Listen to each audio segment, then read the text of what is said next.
இணையதள தேரிலேறி உலகெல்லாம் வலம் வரும் இசை முரசு வானொலி. இது இதயங்களை இணைக்கும் வானொலி.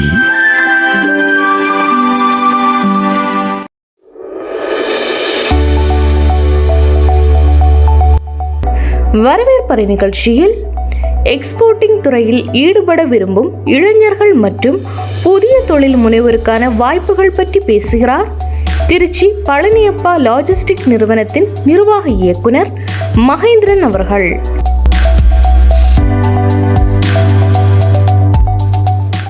இசைமுரசு FM இணைய வானொலி நேயர்கள் அனைவருக்கும் நெஞ்சம் நிறைந்த சலாம், அஸ்ஸலாமு அலைக்கும். இன்றைய வரவேற்பறை நிகழ்ச்சியில் நாம் சந்தித்து உரையாட இருப்பது திருச்சி பகுதியில் இயங்கி வரும் பழனியப்பா லாஜிஸ்டிக்ஸ் நிறுவனத்தினுடைய நிர்வாக இயக்குனர் திரு மகேந்திரன் அவர்களை சந்தித்து பேச இருக்கிறோம். இன்றைய நிகழ்ச்சியில் குறிப்பாக எக்ஸ்போர்ட்டிங் துறையில் பணியாற்ற விரும்பும் புதிய இளைஞர்களுக்கான, புதிய தொழில் முனைவோர்களுக்கான ஏற்றுமதி விதிமுறைகள் குறித்தும், குறிப்பாக இந்த தொழிலில் ஈடுபட வருபவர்களுக்கான வழிகாட்டுதல் பற்றியும், அதிலும் குறிப்பாக தேர்வு செய்யப்பட்ட பொருட்களை பற்றிய ஏற்றுமதி விதிகள், அந்த துறையில் சாதிப்பதற்கான வழிமுறைகள், குறிப்பாக இதுவரை எப்படியான வெற்றிகள் கிடைத்து கொண்டிருக்கிறது என்கிற ஒரு நீண்ட அனுபவத்தின் வெளிப்பாடாக இளைஞர்களுக்கு, புதிய தொழில் முனைவோருக்கு வழிகாட்ட வந்திருக்கும் திரு மகேந்திரன் அவர்களை நம் அனைவர் சார்பிலும் அன்போடு வரவேற்றுக் கொள்வோம். வணக்கம் சார். வணக்கம் சார். பழனியப்பா லாஜிஸ்டிக்ஸ் என்கிற இந்த ஷிப்பிங் நிறுவனத்தை மிகச் சிறப்பாக சர்வதேச அளவில் பல்வேறு தொழில் ஏற்றுமதி மூலமாக இன்றைக்கு வெற்றிகரமாக நடத்திக்கிட்டு இருக்கீங்க. அதோட உங்களுடைய அனுபவத்தின் பேர்ல நம்முடைய புதிய தொழில் முனைவோர்கள் ஏற்றுமதி செய்வதற்கான விருப்பம் உள்ளவர்களுக்கு வழிகாட்டுதலுக்காகவும் வந்திருக்கீங்க. உங்களுடைய நேரத்தை ஒதுக்கி பங்கேற்றமைக்காக உலகெங்கும் வாழ்ந்து கொண்டிருக்கும் இசைமுரசு நேயர்கள் சார்பில் நன்றி தெரிவித்துக் கொள்கிறோம் சார். Thank you sir. இந்த நிகழ்ச்சிக்கு உங்களுடைய இந்த ஏற்றுமதி விஷயங்கள் பத்தி பேசுறதுக்கு முன்னால உங்களை பற்றி ஒரு சுருக்கமான அறிமுகத்தை நம்ம நேயர்களுக்கு சொல்லுங்க. உங்களுடைய சொந்த ஊர், உங்களுடைய எஜுகேஷன், உங்களுடைய குடும்பம், இதை பத்தி சொல்லுங்க சார். என்னோட பேர் மகேந்திரன், ஜி மகேந்திரன். ஸோ நான் லாஜிஸ்டிக்ஸ் ஃபீல்டுக்கு வந்து கிட்டத்தட்ட 15 இயர்ஸ் ஆயிடுச்சு. ஸோ என்னோட கேரியர் ஃபர்ஸ்ட் வந்து ஏஜென்சியா கமர்ஷியல் மேரடைமா லாஜிஸ்டிக்ஸ் கொச்சின் பேஸ் கம்பெனில என்னோட கேரியர் ஸ்டார்ட் பண்ணேன். அண்ட் தென் வந்து அங்கிருந்து ஷிஃப்ட் ஆகி ஏஎம் அகமதன் கோல வந்து ஒரு 7.5 இயர்ஸ் டிராவல் பண்ணிட்டு இப்போ இண்டிவிஜுவலா பிசினஸ் பண்ணிட்டு இருக்கேன் சார். Okay sir, okay. இந்த துறைக்கு எப்படி சார் உங்களுடைய பயணம் அமைஞ்சது?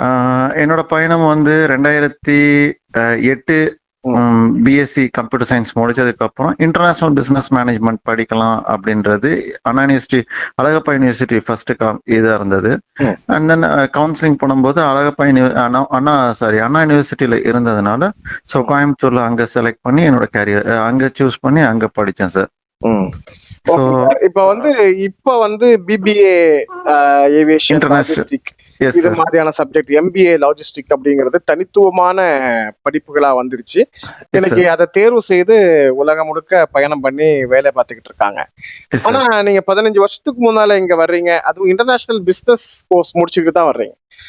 லாஜிஸ்டிக் அப்படிங்கிறது வந்து ஒரு வாஸ்ட் ஃபீல்டாக அந்த அதுவும் கம்யூனிகேஷன் இந்த அளவுக்கு டெவலப் ஆகாத ஒரு காலகட்டம். ஸோ அப்ப வந்து இந்த தொழில் கத்துக்கிறது அப்படிங்கிறது எப்படியான, இவன் இன்னைக்கு வந்து இதுதான் லாஜிஸ்டிக், இதுதான் வந்து இன்டர்நேஷனல் பிசினஸ் ஸ்பேஸ், இதுல வந்து எக்ஸ்போர்ட்டிங்கான சோர்ஸ் என்ன அப்படிங்கிறது எல்லாத்தையுமே பக்கம் பக்கமா அவங்களுக்கு படம் போட்டு காமிச்சிடுறாங்க. ஆனா இது எதுவுமே இல்லாத காலத்துல அனுபவத்தின் வழியாக கத்துக்கிறது அப்படிங்கிறது எப்படியான அனுபவம் படிப்பா இருந்துச்சு? 2011 முடிச்ச உடனே என்னோட இது வந்து எக்ஸ்போர்ட் பண்ணலாம் அப்படின்ற ஒரு ஐடியாவோட தான் உள்ள போனேன். ஸோ அப்ப நாங்க படிக்கும்போது லாஜிஸ்டிக்ஸ்ன்றது ஒரு பார்ட், ஏன்னா சப்ளை செயின்ல வந்து வந்திருந்தது. ஸோ அப்ப சென்னை மூவ் ஆனப்ப நிறைய கம்பெனிஸ் ஏறி இறங்கி சேல்ஸுக்கு தான் அப்ரோச் பண்ணியிருந்தோம். அப்ப பேஸ் வந்து டாக்குமெண்டேஷன் தெரியாம நம்ம சேல்ஸ்ல போய் எதுவும் ஷைன் ஆக முடியாது அப்படின்றதுனால டாக்குமெண்டேஷனுக்காக அப்புறம் திரும்பியும் உள்ள வந்தேன். ஸோ அப்போ ஒரு 6 months வந்து சென்னையில ஒர்க் பண்ணேன். ஸோ அப்ப அங்க போனதுக்கு அப்புறம் தான் சிஎஃப்எஸ், அதாவது இப்ப எக்ஸ்போர்ட் பண்றவங்களுக்கு ஏர் கார்கோல தனியா இருக்கும், சில பொறுத்த வரைக்கும் கண்டெய்னர் ஃப்ரைட் ஸ்டேஷன்ஸ் தனியா இருக்கும். ஸோ அந்த கண்டெய்னர் ஃப்ரைட் ஸ்டேஷனுக்குள்ள போகும்போது தான் ஏகப்பட்ட ப்ராடக்ட்ஸ் எக்ஸ்போர்ட்டுக்கு வருது. ஸோ அப்ப அங்க டாக்குமெண்டேஷன் என்ன, ஒரு சில ப்ராடக்ட்ஸ்க்கு எப்படி பண்ணணும், என்னென்ன கவர்மெண்ட் பர்மிஷன்ஸ்லாம் இருக்கு அப்படின்றதெல்லாம் அங்கதான் தெரிய வந்துச்சு. ஸோ அதுக்கப்புறம் உள்ள போனதுக்கு அப்புறம் எக்ஸ்போர்ட் மோடு போய் லாஜிஸ்டிக்ஸ் ஃபீல்ட்ல அப்படியே டிராவல் பண்ண ஆரம்பிச்சாச்சு.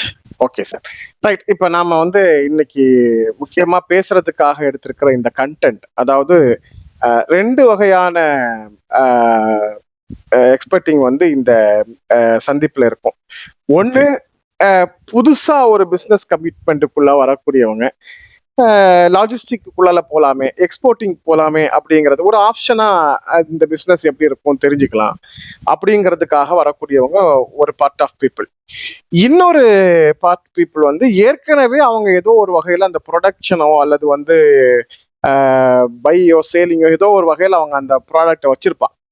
ஸோ அவங்க எக்ஸ்போர்ட்டிங்க்கு அடுத்த கட்டம் நம்மளை டெவலப் பண்ணிக்கிறதுக்கான ஒரு பொசிஷன் அப்படிங்கிறதுக்காக அதை தேர்வு செய்வாங்க. இந்த ரெண்டுமே நம்ம ஃபீல்டுல பார்க்க முடியும். அதாவது நீங்க இண்டிவிஜுவலும் கேக்குறீங்க, மேனுஃபேக்சரிங் லைன்ல இருக்கவங்களுக்கும் கேக்குறீங்க. எஸ், இல்ல இண்டிவிஜுவல் பிளஸ் மேனுஃபேக்சரிங்கிறத விட எக்ஸ்போர்ட்டிங்கிறது அவங்களுக்குன்னு எந்த பொருளுமே இருக்காது. ஒன்லி எக்ஸ்போர்ட்டுக்காக மட்டுமே அவங்க பொருளை என்ன கேட்கறாங்களோ. அதாவது இப்ப கேட்டகரி வைஸ் பிரிச்சுக்கலாம். இப்ப மெர்ச்சன்டைஸ் எக்ஸ்போர்ட்னு இருக்காங்க, மேனுஃபேக்சர் எக்ஸ்போர்ட்டர் இருக்காங்க. இப்ப மெர்ச்சன்டைஸ் எக்ஸ்போர்ட்டை பத்தி நம்ம முதல்ல பேசிடலாம். மிக குறிப்பா இது ஒரு தொழில், புதுசா நான் அந்த ஃபீல்டுக்கு வர்றேன் அப்படிங்கிறவங்க நேரடியா இந்த அனுபவத்தை என்ன பெற்றுக்கொள்வதற்கு என்ன வாய்ப்பு? இப்ப நீங்க ஏற்கனவே ஒரு கம்பெனிக்கு போனீங்க, அங்க போய் மார்க்கெட்டிங் போனீங்க, ப்ராடக்ட் சேலுக்கு போனீங்க, அதுக்கப்புறம் 7 years ஒரு ஒர்க் பண்ணீங்க. இப்போ ஒரு அனுபவத்தின் பேர்ல இன்னைக்கு சொந்தமா பிசினஸ் பண்றீங்க. ஆனா இன்னைக்கு இருக்கக்கூடிய சோசியல் மீடியாஸ், யூடியூப் கைட்லைன், ஆன்லைன்ல நமக்கு ஒரு வழிகாட்டுதல் கிடைக்குதுங்கிறத வச்சுட்டு அடுத்த கட்டமா நேரடியா நான் ஏதோ ஒரு பொருளை வாங்கிட்டு நான் எக்ஸ்போர்ட் பண்ண போறேன் அப்படின்னு வர்றாங்கல்ல. இந்த மெர்ச்சன்டைஸ் எக்ஸ்போர்ட்டர்ஸ் எப்படி நாம முதல் கட்டமா வேலையை ஆரம்பிக்கிறது, அவங்களுக்கான அனுபவத்தை எங்க இருந்து பெற்றுக்கிறது, அதுக்கான வழிகள் என்னங்க? மெர்ச்சன்டைஸ் எக்ஸ்போர்ட்டரை பொறுத்த வரைக்கும் அவங்க ஃபர்ஸ்ட் என்ன ப்ராடக்ட் சூஸ் பண்றாங்க, ஏன்னா அவங்களுக்கு எந்த லிமிடேஷன்ஸ் கிடையாது. ஏன்னா 12,000 ப்ராடக்ட்ஸ் எக்ஸ்போர்ட் பண்ணலாம். நம்ம as per government norms 12,000 plus products இருக்கு. ஸோ இந்த 12,000 பிளஸ் ப்ராடக்ட்ஸ்ல அவங்க எந்த ப்ராடக்ட்டை சூஸ் பண்றாங்களோ அவங்க அதுக்கேற்ற மாதிரி இப்ப மேனுஃபேக்சரிங் எக்ஸ்போர்ட் அவங்க பண்ணுவாங்க.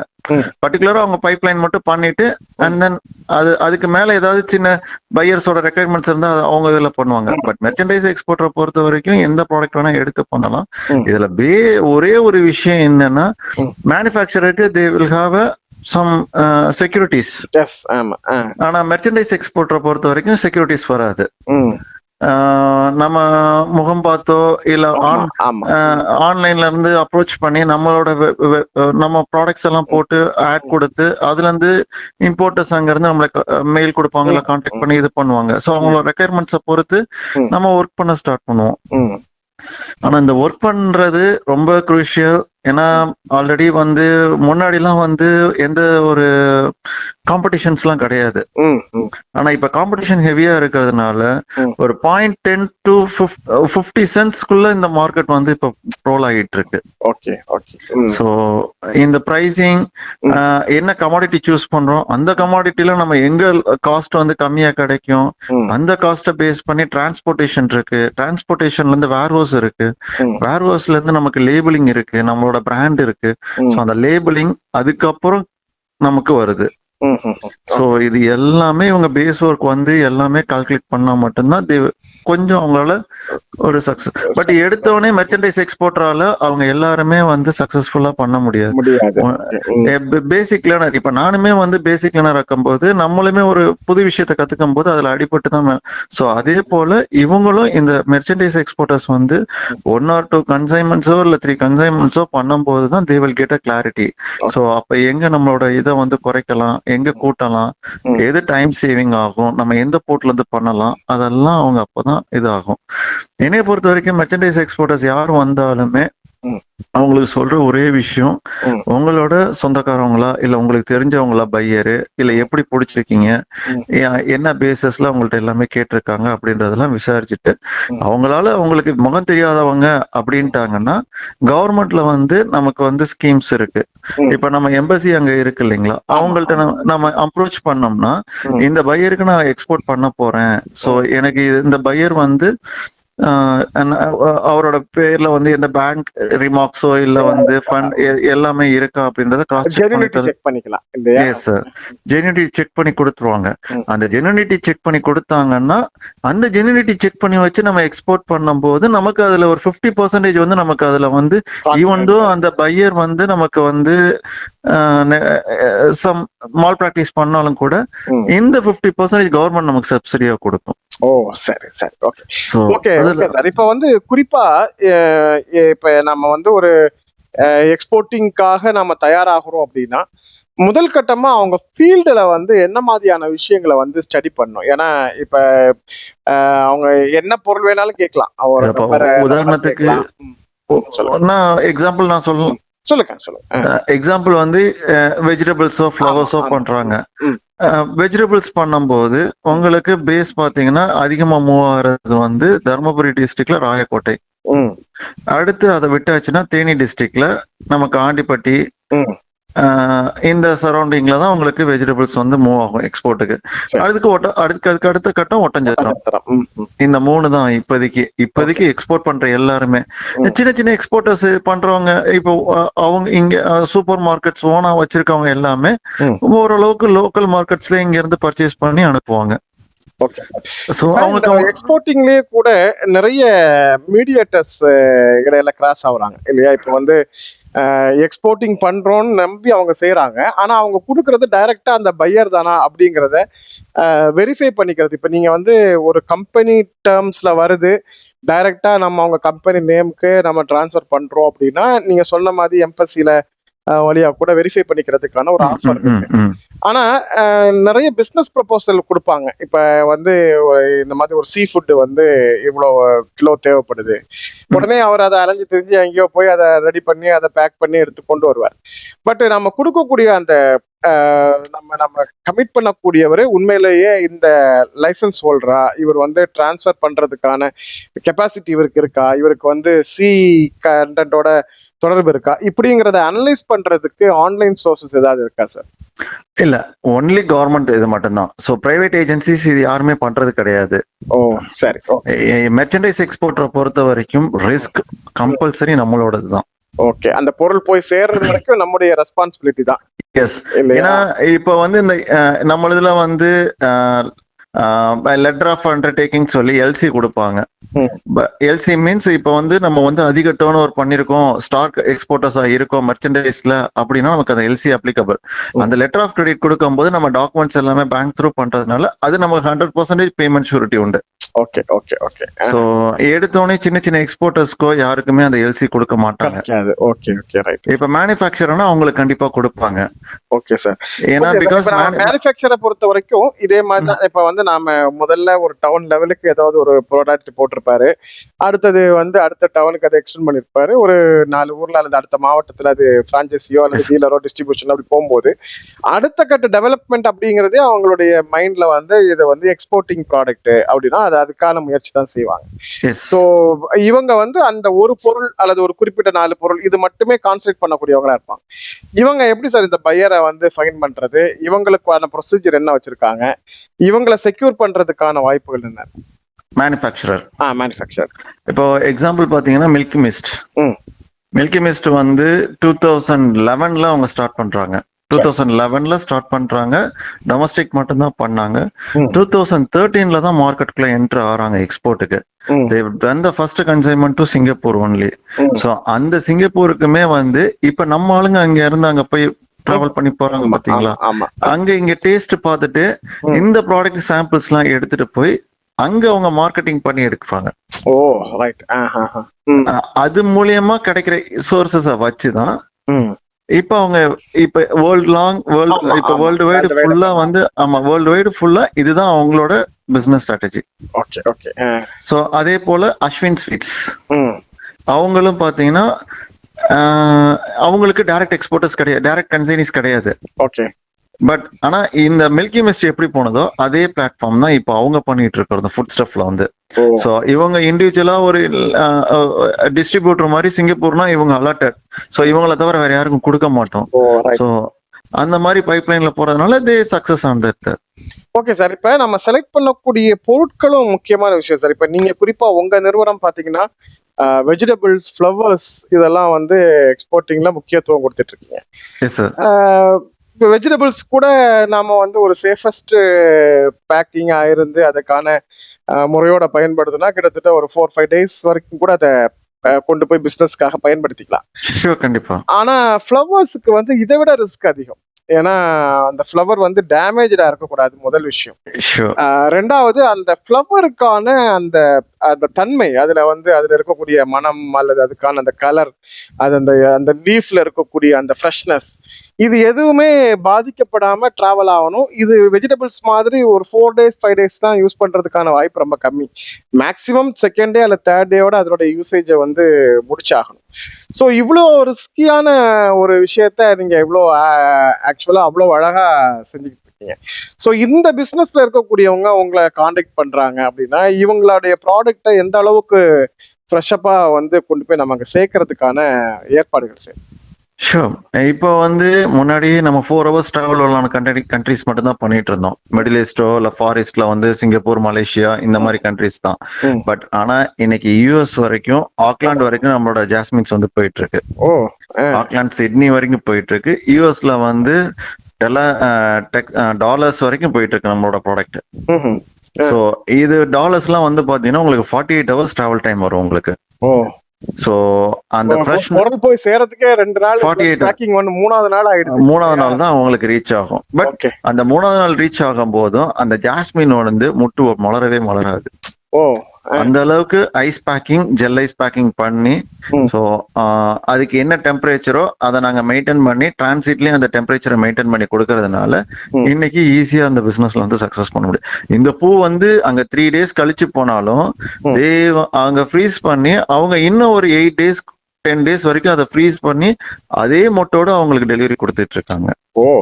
ரைட்.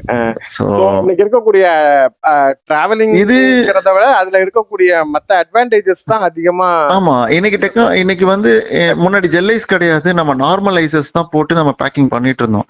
அது இங்க இருந்து நீங்க கொஞ்சம் தூரம் டிராவல் ஆகும் போது அது லிக்விட் ஆயிடும். இந்த ஜெல் ஐசஸ் வந்து உங்களுக்கு 1 to 2 days வரைக்கும் தாராளமா அந்த சில்னஸ் இருக்கும், பாக்ஸ் ஓபன் ஆகலன்னா.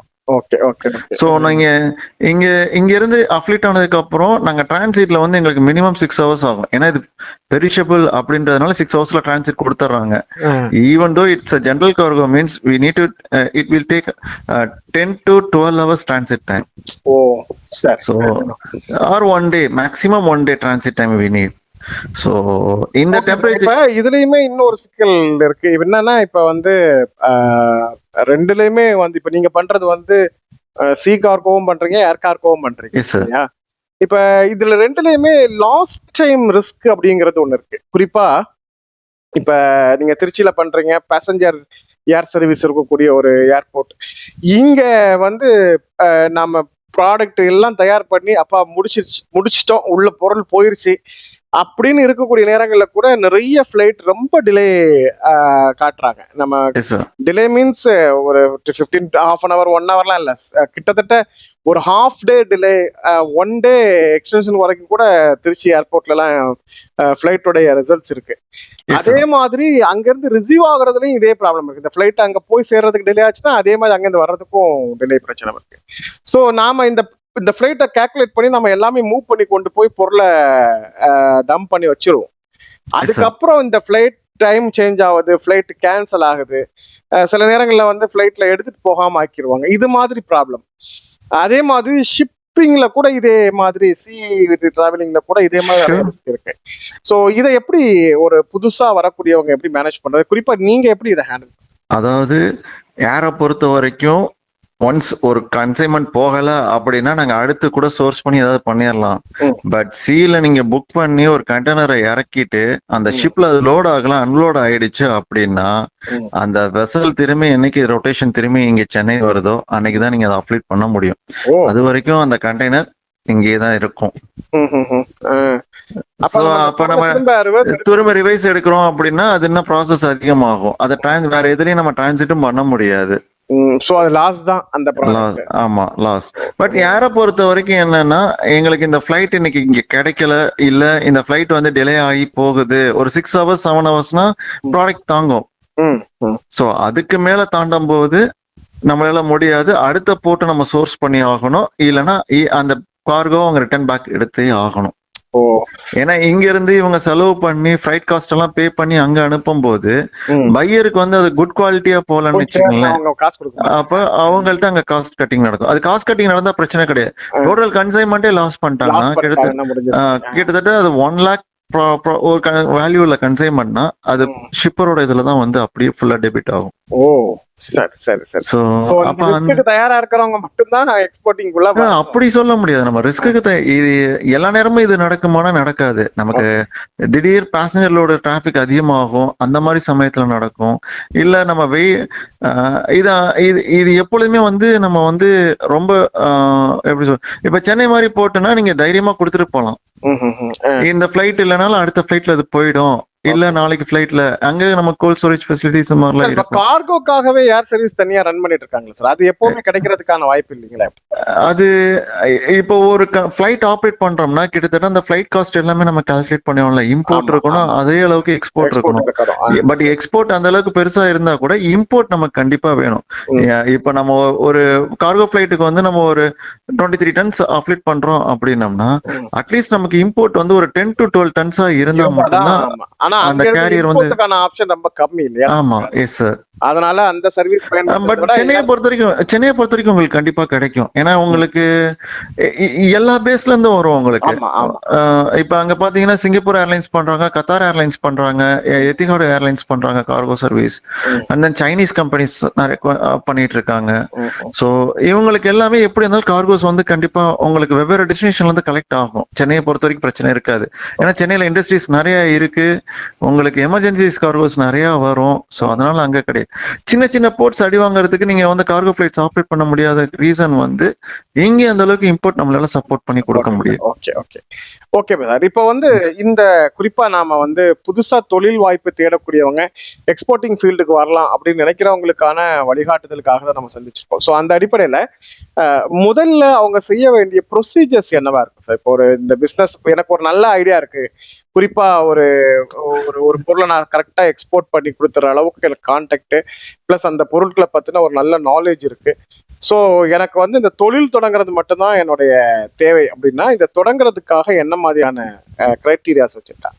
ஸோ ஃபர்ஸ்ட் வந்து பேஸ் ஒர்க் நல்லா பண்ணிடணும் சார். நம்ம என்ன ப்ராடக்ட் யூஸ் பண்ண போறோம், பையர்ட்ட வந்து நம்ம என்ன ரெக்யர்மெண்ட்ஸ் வாங்கியிருக்கோம் அப்படின்றது நம்ம ப்ராடக்ட்டை ஃபர்ஸ்ட் தெளிவாக சூஸ் பண்ணிடணும். நம்ம பெரிஷபிள்ல போறோம்னா பெரிஷபிள்ல நமக்கு என்ன எல்லா டீடைல்ஸும் தெரிஞ்சிருக்கணும். என்ன பொருள் எந்த இடத்துல கிடைக்கும், அன்சீசனா இருந்தாலும் எங்க கிடைக்கும், சீசனா இருந்தால் எங்க கிடைக்கும், இது ரெண்டையும் மேனேஜ் பண்ணி நமக்கு ஒரு வேர்ஹவுஸ் ரெடி பண்ணணும். அந்த வேர்ஹவுஸ்க்கு நம்ம எல்லாத்தையும் கொண்டு வந்து அலோகேட் பண்ணணும்.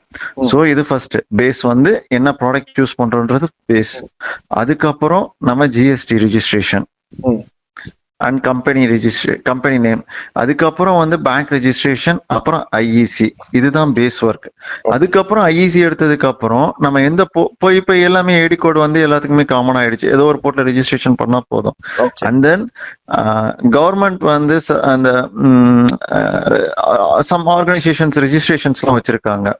ஸோ ஸ்பைசஸ் போர்டுக்கு வந்து இப்ப நம்ம மிளகு இந்த மாதிரி ப்ராடக்ட் பண்றது ஸ்பைசஸ் போர்டு, தேங்காய் இந்த மாதிரி ப்ராடக்ட் பண்றது கோகோனட் போர்டு, காயர் அந்த இதெல்லாம் கோகோனட் போர்ட்ல வந்துரும் உங்களுக்கு. ஸோ வெஜிடபிள்ஸ் பண்றதெல்லாம் அப்பேடல நம்ம ரெஜிஸ்ட்ரேஷன் பண்ணி ஆகணும். ஸோ ஃபுட் ஸ்டஃப் ப்ராடக்ட்ஸ் பண்றப்ப எஃப்எஸ்எஸ்ஐல ரெஜிஸ்ட்ரேஷன் பண்ணி ஆகணும். ஸோ கவர்மெண்ட்ஸ் பண்றவங்க அப்பரல்ல இருக்கலாம், அது ஒன்றும் பெரிய பிரச்சனை கிடையாது. அப்பரல் ரெஜிஸ்ட்ரேஷன் தனியா இருக்கு அவங்களுக்கு. ஃபாலோ பண்ணா அடுத்த கட்டமா அவங்க பொருள் இது வந்து பேஸ். இப்ப அவங்க எக்ஸ்போர்ட்டுக்குன்னு வரும்போது இப்போ என்ன கமாடிட்டி சூஸ் பண்ணிருக்காங்களோ அந்த கமாடிட்டியோட ரெஜிஸ்ட்ரேஷன் சர்டிபிகேட்ஸ் இருந்தா போதும். அது போக பையரோட மிடில் ஈஸ்ட் எல்லாம் பண்ணும்போது நமக்கு வந்து பிளான் குவாரண்டைன் டிபார்ட்மெண்ட் சர்டிபிகேட்ஸ் கேட்பாங்க. அந்த பிளான் குவாரண்டைன் டிபார்ட்மெண்ட்ஸ்ல அடிஷனல் டிக்ளரேஷனோட கேட்பாங்க. இப்போ அங்க மிடில் ஈஸ்ட்ல பொறுத்த வரைக்கும் உங்களுக்கு குக்கும்பர், கிரீன் சில்லி, கரி லீஃப் இதெல்லாமே வந்து ரெஸ்ட்ரிக்டட் ப்ராடக்ட். அது வந்து ஸோ அப்ப அதுக்கு வந்து நம்ம ரேடியேஷன் சர்டிபிகேட்ஸ் வாங்கி அனுப்பணும். ரேடியேஷன் சர்டிபிகேட்ஸ் வாங்கி அதை நம்ம பிக்யூல காமிச்சு பிக்யூ அதை வந்து சர்டிபிகேட் ஒவ்வொரு ஷிப்பிங்குமே இந்த சர்டிபிகேஷன் ஷூர் ஒவ்வொரு ஷிப்மெண்ட்டுக்குமே நான் இதை பண்ணி ஆகணும். இப்ப வெஜிடபிள்ஸ் எளிமையா ஆன்லைன் மூலமா பண்ணிட முடியுமா? இது கிடைச்சிருதா? இல்ல இப்ப பிக்யூ வந்து நம்ம வந்து ப்ராடக்ட் இன்ஸ்பெக்ஷன் பண்ணுவாங்க. ஆமா, இப்ப நமக்கு உதாரணத்துக்கு ஒரு 1 o'clock ஃபிளைட் அப்படின்னா நம்ம 10 o'clock வந்து கார்கோ எல்லாத்தையும் ப்ரொடியூஸ் பண்ணி அங்க முடிச்சதுக்கு அதுக்கப்புறம் தான் கிளியரன்ஸ்க்கே நம்ம உள்ள கொண்டு வர முடியும். ரைட். அட்வான்ஸா இது கிளியரன்ஸ் எடுத்துட்டு நம்ம ஷிப் பண்ண முடியாது. நம்ம கொண்டு போய் கார்கோல நிறுத்ததுக்கு பிறகுதான் இந்த ப்ராசஸே ஸ்டார்ட் பண்ணுவோம். ஆமா, இது பேஸ் வந்து நம்ம பையர்கிட்ட என்ன நீடட் ரெக்யர்மெண்ட் டாக்குமெண்ட்ஸ்ன்றது ஃபர்ஸ்ட் தெளிவா கேட்டுக்கணும். இன்னொன்னு nature of contract. Nature of contract வந்து மோஸ்ட்லி வந்து CAF, CNF and then FOB.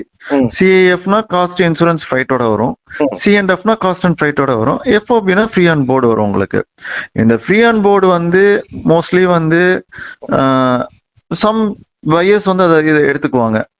So most of the peoples வந்து C&F or CAF தான். 90% வந்து C&F, CAF, 10% வந்து FOB. இந்த ஃப்ரீ ஆன் போர்டு எப்படின்னா உங்களோட ப்ராடக்ட் வந்து நீங்க உங்க வேர்ஹவுஸ்லயே ரெடி பண்ணி வச்சுட்டா மட்டும் போதும். ஸோ அந்த ப்ராடக்ட் கலெக்ஷன்ல இருந்து இங்க கிளியரன்ஸ் அண்ட் தென் எண்டு வரைக்கும் அதை லாஜிஸ்டிக்ஸ்ல கொடுத்துருவாங்க. இப்ப இந்த மாதிரி ஒரு கிளியர் டாக்குமெண்டேஷனோட நம்ம ஒரு பொருளை ஷிஃப்ட் பண்றோம். ஆமா, இது வந்து இது ஒரு நிமிஷம் சார், நான் இன்டர் பண்ணேன். இது அதுக்கப்புறம் போலாம். இதுல வந்து இந்த போர்டு இந்த காஸ்ட் இதெல்லாம் ஒர்க் அவுட் பண்ணி and then the invoice ready பண்ணி அவங்க ஃபைனலைஸ் பண்ற வரைக்கும் இந்த பேஸ் ஒர்க் எல்லாம் அவங்க பெர்ஃபெக்ட்டா பண்ணா மட்டும்தான் அடுத்தது அவங்களால எக்ஸ்போர்ட்டுக்கு வந்து ஈஸியா இருக்கும் சார். ஓகே சார், இவ்வளோ ப்ரொசீஜரோட நாம ஒரு பொருளை வந்து கார்கோக்குள்ள கொண்டு வச்சிட்டோம். சர்டிபிகேஷன், இதோடைய கிளியரன்ஸ், பையருடைய டாக்குமெண்டேஷன் கிளியரன்ஸ் இதெல்லாம் முடிஞ்சதுக்கு பிறகு அந்த பொருள் ப்ராப்பரா அங்க போய் வந்து ரீச் ஆகிறதுல ஏதாவது ஒரு இஷ்யூ இருக்கு. ஸோ டிலேனால அந்த பையர் அந்த பொருளை வேணாம்னு சொல்லிட்டான், அதுக்கான ப்ராப்பர் ரீசன் அவன் கொடுத்துருக்கான். இதே மாதிரி அவனும் நீங்க கொண்டு வந்த பொருள் டிலேனால கெட்டு போயிடுச்சு அல்லது யூஸ் பண்ண முடியல, எனக்கு லாஸ், இது மாதிரி ஒரு நம்ம எதிர்பார்க்காத ஒரு விஷயம் நடந்துச்சு அப்படின்னா இவ்வளவு கிளியரன்ஸ் வாங்கக்கூடிய கம்பெனி அதுக்கான ரெஸ்பான்சிபிலிட்டி எடுத்துப்பாங்களா? அதுக்கான அசூரன்ஸ் ஏதாவது கொடுக்குறாங்களா? இல்ல அதுவும் நம்முடைய ஓன் ரிஸ்க்ல தான் கொடுக்கணும்? அது ஓன் ரிஸ்க் தான். பட் 10% ஒரு 25% ஆஃப் த கேரியர் வந்து அவங்களோட சைட்ல ஏதாவது மிஸ்டேக்ஸ்னா they will give the refund. Refund பண்ணிடுவாங்க. ஆமா, இன்கேஸ் அதாவது இது வந்து கேரியர் இஷ்யூ அப்படின்னா தான் ரீஃபண்ட். நம்ம கேரியர் இஷ்யூ இல்லாம நம்ம அனுப்புற டாக்குமெண்ட்ஸ்ல ஏதாவது மிஸ்டேக்ஸ் இல்ல வந்து அங்க எடுக்கிறதுல அவங்களுக்கு ஏதாவது டிலே அப்படின்னா இது எதுவுமே வந்து நமக்கு ரீஃபண்ட்ஸ் வராது. இப்ப அந்த இபிசிஜி ஸ்கீம்ல பண்ணனா கூட இந்த டாக்குமெண்டேஷனோ இந்த பையர் பேமெண்ட் தரலனா மட்டும்தான் நமக்கு அதுல பேமெண்ட் வரும். சோ நம்ம அனுப்பிச்சதுக்கு அப்புறமும் அவன் ப்ராடக்ட் எடுக்கல, அது எடுத்துக்க மாட்டாங்க. அது வந்து அது நம்மளோட இதுலயே வராது. ஓகே சார், இப்ப முக்கியமா ஒரு கேள்வியோட நாம இந்த விஷயத்துக்கு, ஏன்னா நமக்குரிய நேரம் அப்படிங்கிற முக்கியமான விஷயம், நிறைய கேள்விகள் இருக்கு, நம்ம இன்னொரு நிகழ்ச்சியில கூட தொடரலாம். குறிப்பா இப்ப வந்து நம்ம நிறைய அட்வர்டைஸ்மெண்ட்ஸ் பாக்குறோம். வந்து 1 day work shop, 3 days work shop, அந்த மாதிரி நோட்டிபிகேஷன்ஸ் நிறைய போடுறாங்க. பிளஸ் நிறைய ஆன்லைன் வெப்னார்ஸ் கூட வந்து எக்ஸ்போர்ட்டிங் பத்தி நாம சொல்றோம் அப்படின்னு சொல்றாங்க. ஒரு சீனியர் எக்ஸ்போர்ட்டர் அல்லது அனலிட்டிக்கர் அப்படின்னு சொல்லி யாரையோ ஒருத்தங்களை வந்து ஒரு 1 or 3 hours பேச வைக்கிறாங்க. இதை வச்சுக்கிட்டு நீங்க அடுத்த கட்ட எக்ஸ்போர்ட்டிங் பிசினஸ் ஸ்டார்ட் பண்ணிக்கலாம் அப்படின்னு சொல்றாங்க. இதை நம்பி நிறைய இளைஞர்கள் அல்லது வந்து இன்வெஸ்டர்ஸ் போய் இதுல ஜாயின் பண்ணிக்கிறாங்க. ஸோ இந்த மாதிரி இந்த பிசினஸ் கண்டென்ட்டை தொடங்குறது அப்படிங்கிறது வந்து எந்த அளவுக்கு பாசிபிலிட்டி, நாம இதை எப்படி ரெக்கமெண்ட் பண்ணலாமா இல்ல தவிர்த்துக்கிறது நல்லதுன்னு நினைக்கிறீங்களா? உங்களோட எக்ஸ்பீரியன்ஸ் படி நீங்க என்னோட எக்ஸ்பீரியன்ஸ் படி பாத்தீங்கன்னா, இப்போ நம்ம ஒரு மார்க்கெட்ல கடை ஆரம்பிக்க போறோம். சோ நம்ம என்ன சர்வே பண்ணுவோம் சார்? சோ நமக்கு இந்த இடத்துல வச்சா ஓடுமா, என்ன ப்ராமடிட்டி, என்ன சூஸ், இது எல்லாமே. சோ இதுல என்ன அவங்க இது பண்ணுவாங்கன்னா, இந்த ப்ராடக்ட்ஸ் ஒரு சில ப்ராடக்ட்ஸை மட்டும் காமிச்சு இந்த ப்ராடக்ட்ஸ் நாங்க பண்ணிட்டு இருக்கோம் அப்படின்ற மாதிரி தான் நமக்கு சொல்லுவாங்க. பட் ரியல் ஃபேக்ட் வந்து எல்லாராலையுமே வந்து கிளாஸ் போன எல்லாராலையும் எக்ஸ்போர்ட் பண்ணிருக்காங்களா அப்படின்னு பாத்தீங்கன்னா ரொம்ப ரேர் தான். ஸோ கிளாஸஸ் வந்து நமக்கு ஒரு சப்போர்ட் கொடுக்கும், என்ன டாக்குமெண்டேஷன் என்ன பண்றாங்க அப்படின்றது மட்டும் தான் நமக்கு சப்போர்ட் பண்ணும். பட் ரியல் இது வந்து நம்ம ஒரு ஷிப்மெண்ட் பண்ணும்போது தான் அதோட ஸ்ட்ரகிள்ஸ் என்னன்றது நம்ம உணர முடியும் சார். ஓகே. ஸோ முடிந்த வரைக்கும் நாம அந்த ஃபீல்டோட ஒரு மினிமம் ஒரு 1 year எக்ஸ்பீரியன்ஸ்க்கான ஆமா, நான் ஆரம்பத்திலே சொன்ன மாதிரி மெர்ச்சன்டைஸ் எக்ஸ்போர்ட்டர்ஸ் வந்து இனிஷியலா உள்ள வரும்போது அவங்க புக்ல சில இதெல்லாம் படிச்சிருப்பாங்க. இப்ப வரவங்க எல்லாருமே அந்த கான்டாக்ட்ஸ்ல பேஸ் பண்ணி வருவாங்க. பட் நாங்க சொல்ற ஒரே விஷயம், ஏன்னா இது வந்து இதுக்கு பின்னாடி பெரிய வேலை ஒண்ணு நடக்குதுன்னா அது மணி மட்டும்தான். இன்வெஸ்டர்ஸ் அந்த இன்வெஸ்டர்ஸ்க்கு நம்ம சப்ளை செயின் வந்து கரெக்டா பண்ணி கொடுக்கணும். அவங்க ப்ரொக்யூர்மெண்ட், பேக்கிங், இங்க கொண்டு வந்து இன்வாய்ஸ் கொடுக்கறது, நான் பில் கிளியர் பண்றது, பிளைட்ல ஏறுறது, அங்க எடுத்து கிளியரன்ஸ் பண்றது, அவங்க கைக்கு போறது, அது எண்ட் ஆஃப் த டிஸ்ட்ரிபியூட் அவங்க லாஸ்ட் மினிட் வரைக்கும் இது எல்லாரோட பைப்லைன் இருக்கு. சோ இதுல ஏதாவது ஒரு செயின் பிரேக் ஆனாலும் டோட்டலி லாஸ்ட். சோ அதனால இது செய்வதை ஒழுங்கா கற்றறிந்து அனுபவத்தோட அந்த நேரடியான அனுபவம் இல்லாம இந்த தொழில இறங்குறதுங்கிறது ஒரு நல்ல வழிமுறையாக இருக்காது அப்படின்றத உங்களுடைய இந்த சந்திப்பிலேயே புரிஞ்சுக்க முடியுது. இன்னும் இந்த எக்ஸ்போர்ட்டிங் பத்தி குறிப்பா நாம இன்னும் பெக்யூலர் சப்ஜெக்ட் பத்தி நாம இன்னும் பேசவே இல்லை. இன்னொரு வாய்ப்பில் நாம் இந்த உரையாடலை தொடர்வோம்.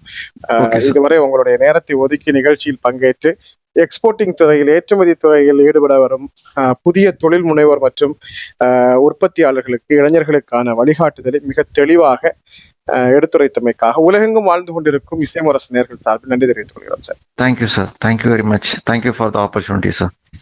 இதுவரை நாம் திருச்சி பழனியப்பா லாஜிஸ்டிக்ஸ் நிறுவனத்தினுடைய நிர்வாக இயக்குனர் திரு மகேந்திரன் அவர்களை சந்தித்து பேசினோம்.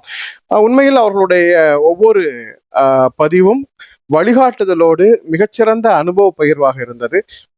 புதிதாக எக்ஸ்போர்ட்டிங் துறையில் பணியாற்ற விரும்புபவர்களுக்கு இது ஒரு நல்ல அனுபவத்தை தந்திருக்கும். நிகழ்ச்சியில் பங்கேற்றமைக்காக திரு மகேந்திரன் அவர்களுக்கு நன்றிகளை சொல்லி மீண்டும் மற்றொரு நிகழ்ச்சியில் இன்னொரு சிறப்பு அழைப்பாளரோடு சந்திக்கும் வரை நன்றியும் சலாமும் சொல்லி விடைபெற்றுக் கொள்கிறோம். அஸ்ஸலாமு அலைக்கும். Thank you sir. இணையதள தேரிலேறி உலகெல்லாம் வலம் வரும் இசை முரசு வானொலி. இது இதயங்களை இணைக்கும் வானொலி.